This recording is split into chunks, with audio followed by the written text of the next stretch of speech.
Aos 16 anos, o jovem imperador necessitava casar-se para garantir a sucessão dinástica. O diplomata Bento da Silva Lisboa foi enviado às cortes europeias para encontrar princesas elegíveis. A escolha recaiu sobre Teresa Cristina de Bourbon Duas Sicílias, filha do rei Fernando II. Em Nápoles, realizou-se o casamento por procuração entre Pedro II e Teresa Cristina. O conde de Siracusa representou o imperador brasileiro na cerimônia. A princesa de 21 anos embarcou para o Brasil em uma fragata, ansiosa para conhecer seu imperial esposo. Teresa Cristina chegou ao Rio de Janeiro em setembro de 1843. O encontro inicial foi marcado pela decepção mútua. Ela não correspondia ao retrato idealizado que Pedro havia recebido, e ele demonstrou seu desapontamento sem disfarçar, magoando profundamente a princesa. A cerimônia religiosa foi realizada na Capela Imperial, com grande pompa. Apesar do desapontamento inicial, Pedro II manteve-se fiel aos deveres dinásticos. O casamento foi celebrado com festas populares e iluminação especial da cidade por vários dias. Os primeiros meses de casamento foram difíceis, com Teresa Cristina tentando adaptar-se à nova terra e ao marido distante. Pedro II, gradualmente, aprendeu a valorizar as qualidades da esposa: bondade, cultura musical e dedicação. Uma afeição respeitosa começou a florescer. Enquanto isso, no Rio de Janeiro, as primeiras medições regulares do clima no país começaram após 1840, vinculadas ao Observatório Imperial, fundado em 1844, originalmente astronômico, mas que incorporou estudos meteorológicos posteriormente. Esse trabalho pioneiro lançou as bases da ciência climática. A Marinha Britânica intensificou a repressão ao tráfico de escravos em 1845, através do Bill Aberdeen, que permitia que navios britânicos interceptassem embarcações brasileiras suspeitas de tráfico negreiro, mesmo em águas territoriais do Brasil. Entre 1845 e 1851, foram apreendidas 368 embarcações brasileiras. Esta pressão, que gerou forte reação nacionalista no país, contribuiu para a aprovação da Lei Eusébio de Queiroz, em 1850, que efetivamente acabou com o tráfico transatlântico de escravos. O primeiro filho do casal imperial, Afonso Pedro, nasceu em fevereiro de 1845, trazendo grande alegria à família. Infelizmente, o príncipe faleceu prematuramente aos 2 anos de idade, em 1847, causando profunda tristeza aos pais, especialmente à imperatriz. A princesa Isabel, herdeira do trono, nasceu em 1846. Sua chegada foi celebrada com festividades moderadas, devido ao luto recente pelo falecimento do príncipe Afonso. Pedro II demonstrou grande afeição pela filha, empenhando-se pessoalmente em sua educação. A princesa Leopoldina nasceu em 1847, completando a família imperial. Pedro II devotou-se à educação das filhas, proporcionando-lhes educação avançada incomum para mulheres da época, incluindo ciências e matemática, além de prepará-las para possíveis funções dinásticas. Enquanto isso, um pouco de diversão para os cariocas, o primeiro clube oficial, o Clube de Corridas, foi fundado em 1847, tendo como presidente o Conde de Caxias, com corridas realizadas no Prado Fluminense, em São Francisco Xavier. Entre 1848 e 1850, a família imperial consolidou-se como núcleo afetivo estável. Pedro II e Teresa Cristina desenvolveram uma relação de respeito mútuo. O imperador, apesar de suas frequentes viagens pelo país, mantinha correspondência regular com a esposa e filhas. Em dezembro de 1849, a febre amarela chegou ao Rio de Janeiro através do navio norte-americano Navarre, vindo de Nova Orleans, com escala em Havana e Salvador. A epidemia se alastrou rapidamente em 1850, atingindo todas as regiões da cidade e causando cerca de 4.160 mortes oficialmente registradas. Isabel foi oficialmente declarada herdeira do trono brasileiro, recebendo o título de Princesa Imperial. Esta designação ocorreu após ficar claro que Dom Pedro II não teria um filho homem sobrevivente, estabelecendo a princesa como futura governante do Brasil. Na década de 1850, Pedro II iniciou viagens pelo Brasil, frequentemente deixando Teresa Cristina como regente informal. Estas ausências, embora necessárias para consolidar a imagem imperial nas províncias, fortaleceram a independência da imperatriz na administração do lar imperial. Mas nem tudo era tranquilo ao sul. Entre 1851 e 1852, o Rio de Janeiro serviu como base estratégica para a Guerra do Prata contra Juan Manuel de Rosas. O Império do Brasil formou uma aliança com o Uruguai, Paraguai e as províncias argentinas de Entre Rios e Corrientes. As tropas brasileiras, sob comando do Duque de Caxias e do Conde de Porto Alegre, partiram da capital em direção ao sul, contribuindo para a vitória na Batalha de Monte Caseros, em fevereiro de 1852, que consolidou a hegemonia brasileira na região. De volta ao Rio de Janeiro, novos avanços ocorreram. Em 1852, a primeira linha telegráfica do Brasil foi inaugurada no Rio de Janeiro, conectando o Palácio Imperial da Quinta da Boa Vista ao Quartel-General do Exército no Campo de Santana. A ligação com Petrópolis só foi estabelecida em 1857. Sob Dom Pedro II, entusiasta das inovações tecnológicas, o telégrafo se expandiu significativamente, contribuindo para a modernização das comunicações no Império.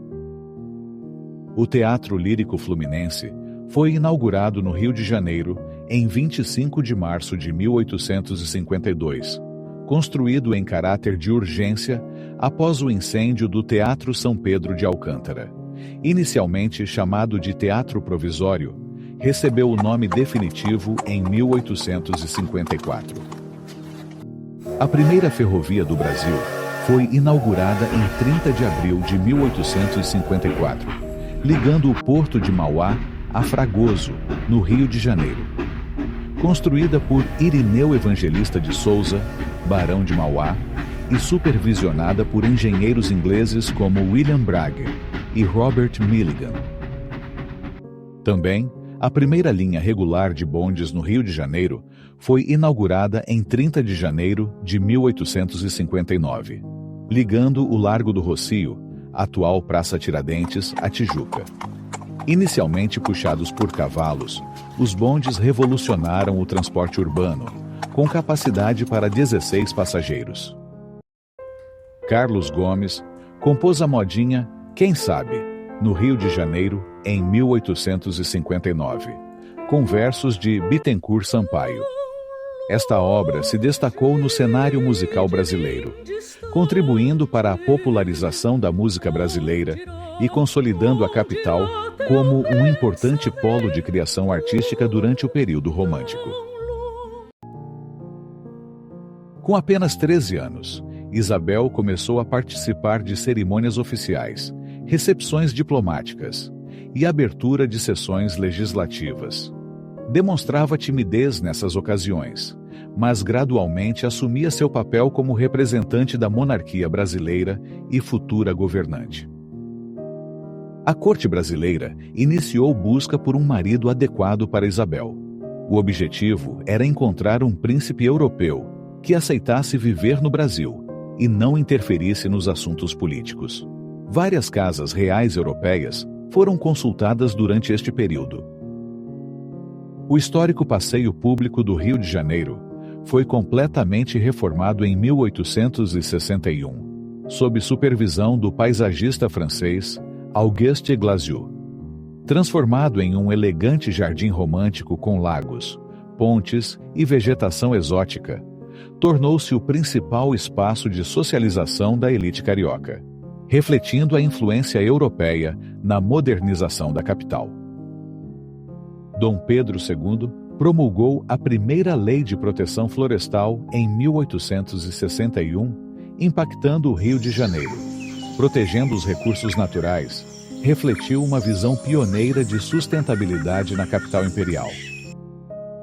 O Corpo de Bombeiros da Corte foi oficialmente estabelecido no Rio de Janeiro em 1856, após diversos incêndios devastadores na capital, como os do Teatro São João. Fundado pelo imperador Dom Pedro II, este foi o primeiro serviço público de combate a incêndios no Brasil.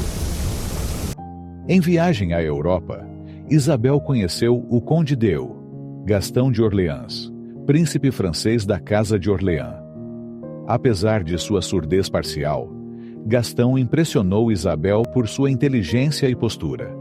Um relacionamento começou a se desenvolver entre os dois. Isabel casou-se com Gastão de Orleans na Capela Imperial do Rio de Janeiro.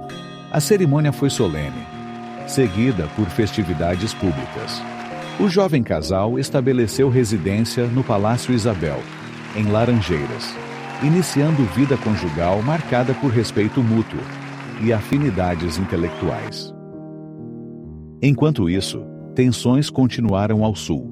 Conflitos por territórios e navegação fluvial no Prata culminaram na Guerra do Paraguai em 1864. No Rio de Janeiro, capital do Império, Dom Pedro II viu o Paraguai de Solano Lopes como uma ameaça à estabilidade regional, iniciando um confronto histórico. Entre 1864 e 1870, o Rio de Janeiro foi o coração da Guerra da Tríplice Aliança. Como capital, organizou exércitos, enviou navios e mobilizou milhares, enfrentando o Paraguai em batalhas sangrentas que mudariam a América do Sul. A Guerra do Paraguai iniciava sua escalada em 1865, e o Rio de Janeiro pulsava como o quartel-general do Império. Dom Pedro II, da capital, coordenou a recém-formada Tríplice Aliança contra Solano Lopes, enviando tropas e navios em uma campanha devastadora que se estenderia por 5 anos. O porto da cidade fervilhava com suprimentos, enquanto famílias cariocas choravam os filhos perdidos em batalhas como Riachuelo, consolidando o papel do Rio no conflito mais sangrento da América Latina. Brasil, Argentina e Uruguai assinaram o Tratado da Tríplice Aliança para combater o Paraguai de Solano Lopes. O objetivo declarado era derrubar Lopes e garantir a livre navegação nos rios da Bacia do Prata. O Brasil mobilizou 139 mil homens, a maior força da aliança. Destes, 10% eram escravizados recrutados com promessa de liberdade. A logística dependia de navios a vapor e tropas de cavalaria. A Argentina enviou 30 mil soldados, mas enfrentou divisões internas. Províncias como Corrientes e Entre Rios foram palco de batalhas cruciais. O Uruguai contribuiu com 5.500 homens, principalmente após a deposição do presidente Blanco, aliado de Lopes. Sua participação diminuiu após 1868. O Paraguai mobilizou 150 mil homens, incluindo crianças e idosos. A população masculina foi dizimada. Estima-se que 90% morreram. Do lado do Brasil, cerca de 10 mil escravos lutaram pelo Brasil. Apenas 7 mil sobreviveram. Poucos foram libertos, apesar das promessas. Mulheres do Rio de Janeiro tiveram papel crucial na Guerra do Paraguai a partir de 1866. Organizadas na capital, costuraram uniformes, arrecadaram fundos e cuidaram dos feridos, mostrando solidariedade em um esforço coordenado por figuras como a princesa Isabel. Maior batalha da guerra, a Batalha de Tuiuti em 1866, foi sangrenta, com 35 mil aliados contra 24 mil paraguaios. A vitória da Tríplice Aliança custou 12 mil mortos para ambos os lados. A fortaleza paraguaia no cerco de Humaitá era uma posição estratégica e caiu após 7 meses, em 1868. O Brasil perdeu 8 mil homens, o Paraguai, 5 mil. Esta derrota marca o início do colapso paraguaio. Em sua última batalha, Solano Lopes foi morto por tropas brasileiras em 1870. Estava cansado e ferido por uma lança no estômago, em companhia de seu ajudante e alguns oficiais quando o general Câmara ordenou que baixassem as armas. Solano então gritou: "Muero com mi pátria", atacando o general com sua espada, sendo morto pelos soldados brasileiros. Menos de 10 mil soldados paraguaios sobreviveram à guerra. Lopes morreu convencido que a independência do Paraguai havia morrido também, pois sabia que em Assunção já havia um governo temporário, formado por paraguaios aliados da Tríplice Aliança. A Guerra do Paraguai terminou em 1870 com a vitória da Tríplice Aliança, celebrada no Rio de Janeiro.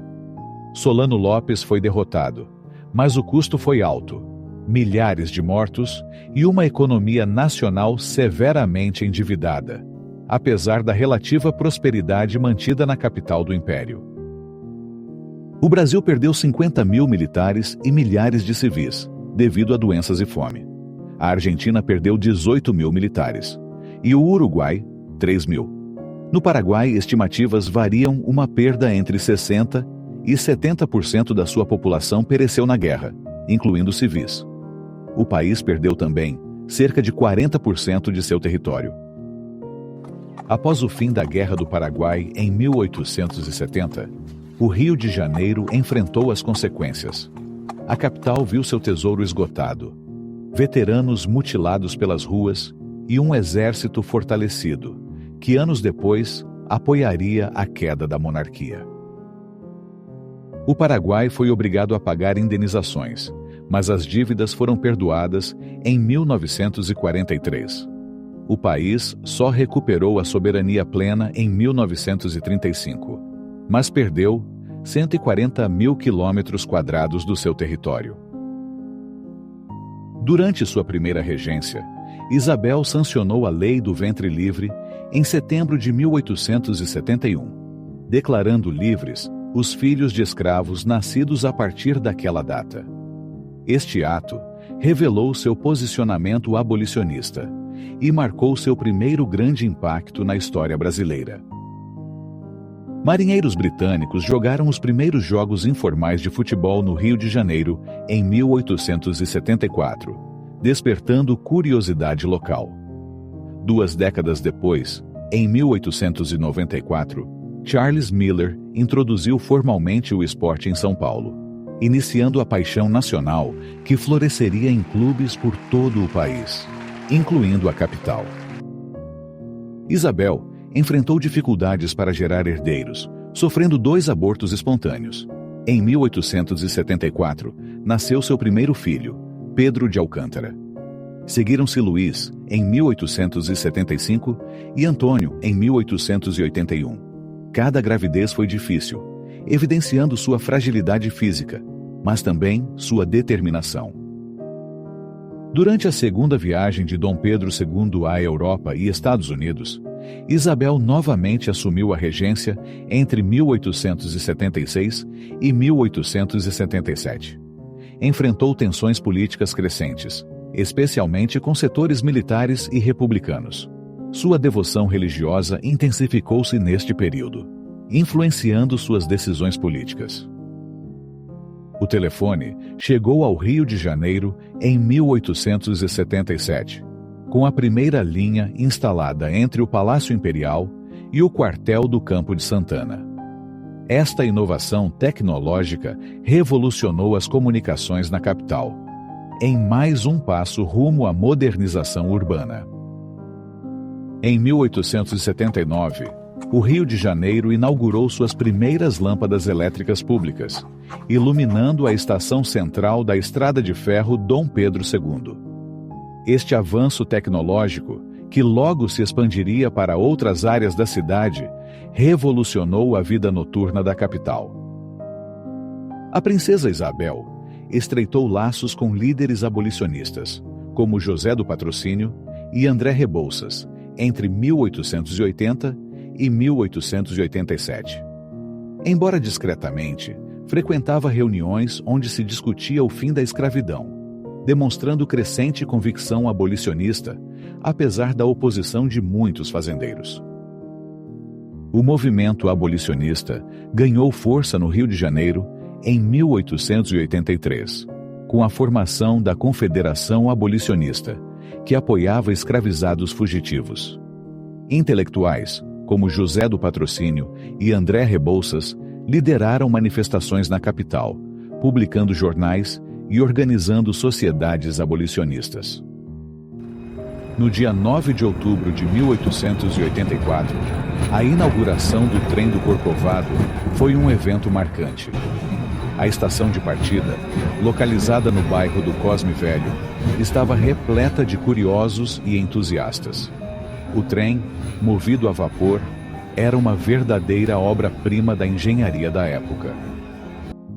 Isabel, assumindo a regência pela terceira vez entre 1887 e 1888, durante nova viagem de Dom Pedro II para tratamento de saúde, Isabel encontrou um país em efervescência abolicionista. O movimento ganhava força nas cidades, com fugas em massa de escravos e crescente apoio popular. No ápice de sua trajetória política, Isabel assinou a Lei Áurea em 13 de maio de 1888, abolindo definitivamente a escravidão no Brasil. Ao sancionar esta lei, a princesa ganhou o apelido de a Redentora, mas também intensificou a oposição de fazendeiros escravocratas que apoiavam o movimento republicano. Após a assinatura da Lei Áurea, Isabel enfrentou crescente oposição política entre 1888 e 1889. Grandes proprietários rurais retiraram apoio à monarquia, fortalecendo o movimento republicano. A princesa manteve-se firme em sua decisão, mas o isolamento político da coroa aumentava rapidamente. A fábrica têxtil de Bangu foi inaugurada no Rio de Janeiro em 1889, com trabalhadores britânicos. Símbolo da industrialização, transformou a economia e diversificou a produção local. A fábrica foi uma das pioneiras da industrialização na cidade e realmente transformou significativamente a economia da região. Bom dia, amigos do canal Viagens Cariocas. Tudo bem com vocês? Espero que estejam gostando deste mini documentário. Para a produção deste mini documentário existe um grande esforço de tempo e dinheiro. Então, para aliviar um pouco os custos de produção, eu coloquei aqui do lado um QR Code caso queira ou possa doar qualquer valor. Basta apontar seu celular e pronto. Mas caso não possa, sem problemas. Já fico muito feliz se você assinar meu canal e fazer um comentário legal. Um grande abraço a todos e bom vídeo. Muitos foram os motivos pela queda da monarquia no Brasil. Os mais importantes foram os fazendeiros inconformados com a abolição dos escravos, a Igreja e o Exército. A abolição da escravidão em 1888 alienou a elite rural que dependia do trabalho escravo, sem indenização para os proprietários, enfraquecendo a monarquia. O Exército, insatisfeito com o governo imperial, gerou a questão militar, uma série de conflitos políticos em 1880. Disputas sobre promoções, salários e influência política. Em 1870, bispos como Dom Vital excomungaram maçons de irmandades. Isso enfraqueceu a monarquia, mas não removeu maçons de cargos governamentais. O governo, liderado pelo Visconde de Rio Branco, um maçom, e presidente do Conselho de Ministros, ordenou que os bispos revogassem as medidas. Após recusa, Dom Vital e Dom Macedo foram presos em 1874, condenados a 4 anos de prisão com trabalhos forçados. Essa crise gerou a queda do Visconde de Rio Branco. Os republicanos, incapazes de alcançar mudanças políticas através de votos, com apenas 3 republicanos eleitos em 1884 e 2 em 1889, optaram por um golpe militar. Em 1889, espalharam um boato falso de que o governo, sob o Visconde de Ouro Preto, havia ordenado a prisão de Deodoro e Benjamin Constant. Acreditando no boato, Deodoro reuniu suas tropas e marchou para o centro do Rio de Janeiro na manhã de 15 de novembro de 1889, exigindo a demissão do ministério. Deodoro, ao saber que Gaspar Silveira Martins, um rival político, seria o novo primeiro-ministro, concordou em proclamar a República. O golpe foi quase sem resistência. Dom Pedro II, com saúde debilitada desde 1881, parecia indiferente ao destino da monarquia. Sem um herdeiro masculino, com Isabel não sendo popular, contribuiu para a queda. Isabel estava no Palácio Imperial de Petrópolis em 15 de novembro de 1889, quando ocorreu o golpe republicano. Sem condições de resistência, a família imperial foi forçada a aceitar o banimento. Isabel, que seria a primeira imperatriz reinante do Brasil, viu seu futuro político desmoronar abruptamente. Isabel estabeleceu-se com a família em Paris, em exílio em 1889. Nos primeiros anos de exílio, dedicou-se à educação dos filhos e à adaptação à nova vida. Manteve contato com monarquistas brasileiros, esperando inicialmente uma restauração que nunca se concretizou. Dom Pedro II também se exilou com sua família em Portugal em 1889, mas foi mal recebido. Em sua partida, sua esposa Teresa Cristina falou com tristeza: como não chorar tendo que deixar esta terra para sempre? Ela faleceu no mesmo ano, em 28 de setembro de 1889. Como presidente provisório, Deodoro supervisionou a transição para a República, com a promulgação da Constituição de 1891. No entanto, enfrentou oposições, dissolvendo o Congresso em 3 de novembro de 1891, o que levou à sua renúncia em 23 de novembro de 1891. A primeira Constituição republicana foi ratificada no Rio de Janeiro em 1891, no Congresso Nacional. Redefiniu direitos e poderes, consolidando a capital como o coração político da jovem República Brasileira. A primeira instituição de ensino jurídico na capital imperial foi o Curso Jurídico da Corte, criado apenas em 1891, após a proclamação da República, e incorporado posteriormente à Universidade do Rio de Janeiro, precursora da UFRJ. A morte de Dom Pedro II em 1891 afetou profundamente Isabel, que assumiu simbolicamente o papel de imperatriz no exílio.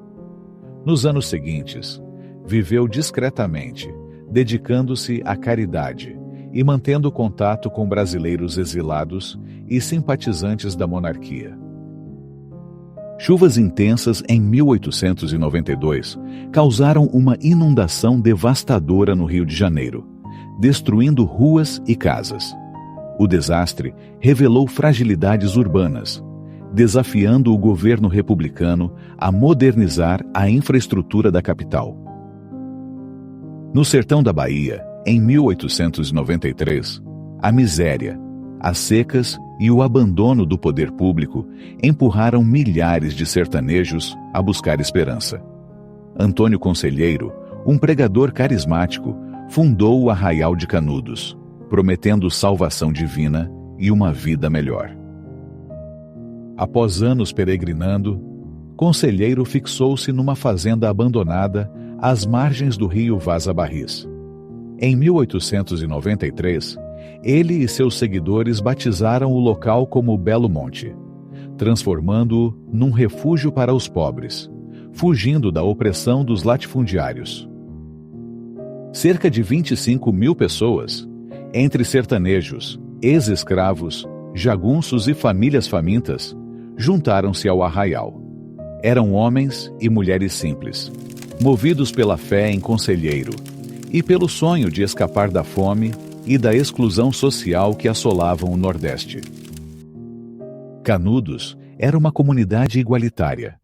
Não havia propriedade privada dominante. Os bens, como plantações e rebanhos, eram compartilhados. Conselheiro liderava espiritualmente, enquanto jagunços organizavam a defesa, criando uma sociedade autônoma que desafiava a República. Em 1896, o governo da Bahia e os latifundiários temeram o crescimento de Canudos. A recusa em pagar impostos e os rumores de um ataque a Juazeiro acenderam o estopim. A elite via o arraial como uma ameaça à ordem republicana. Em 7 de novembro de 1896, o tenente Pires Ferreira liderou 100 soldados contra Canudos.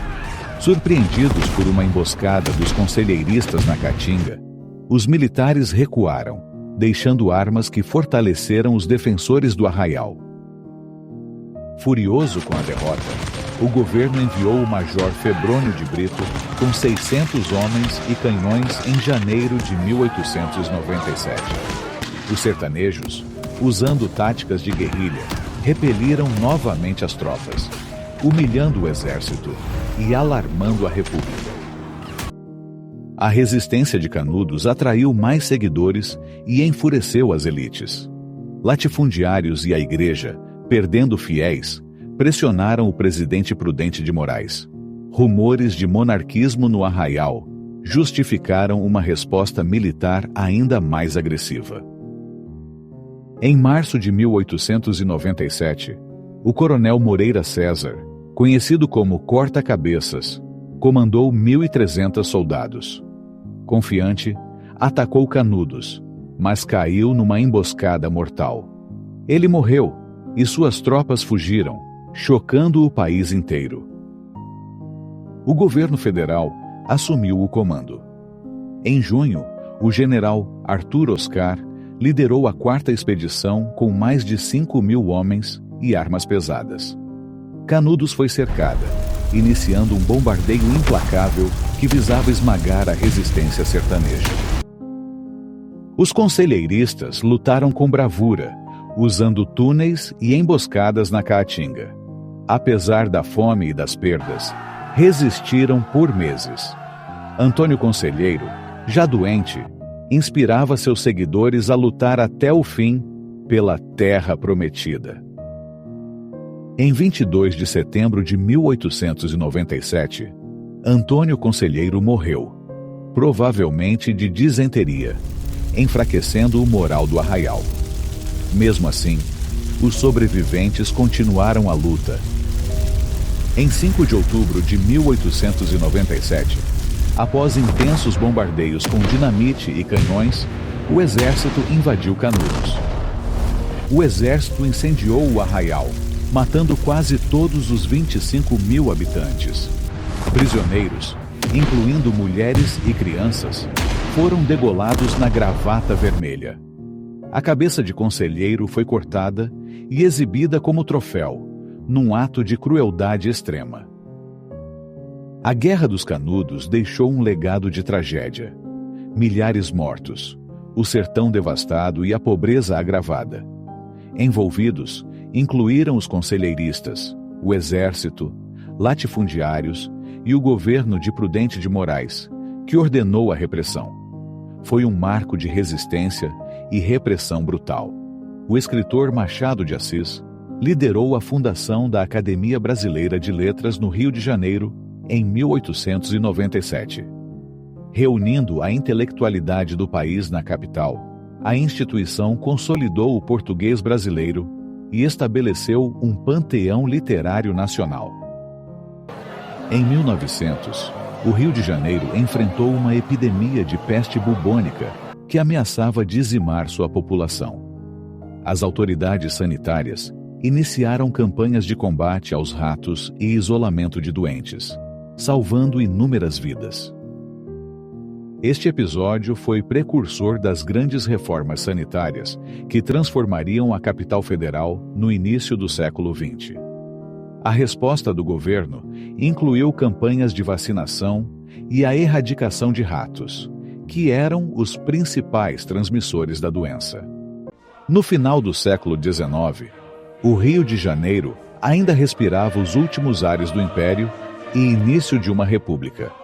Navios cruzavam a Baía de Guanabara, enquanto casarões coloniais se espalhavam entre morros verdes e ruas de paralelepípedos.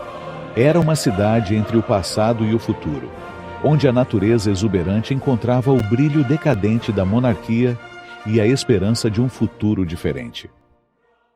Obrigado por assistir nosso mini documentário.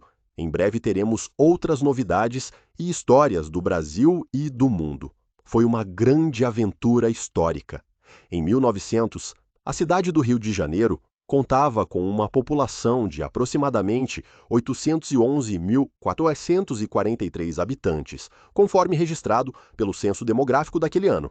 Esse número representava cerca de 4,6% da população total do Brasil na época, que era de aproximadamente 17,5 milhões de pessoas. Nesse período, o Rio de Janeiro era a capital federal e se destacava como a maior metrópole do país. A cidade estava em plena transformação, marcada por reformas urbanas inspiradas no modelo parisiense, que buscavam modernizar sua infraestrutura e embelezar o espaço urbano. Essas mudanças ocorreram em meio a desafios sociais significativos, como a rápida urbanização, a chegada de imigrantes e ex-escravizados e a formação das primeiras favelas, como o Morro da Providência.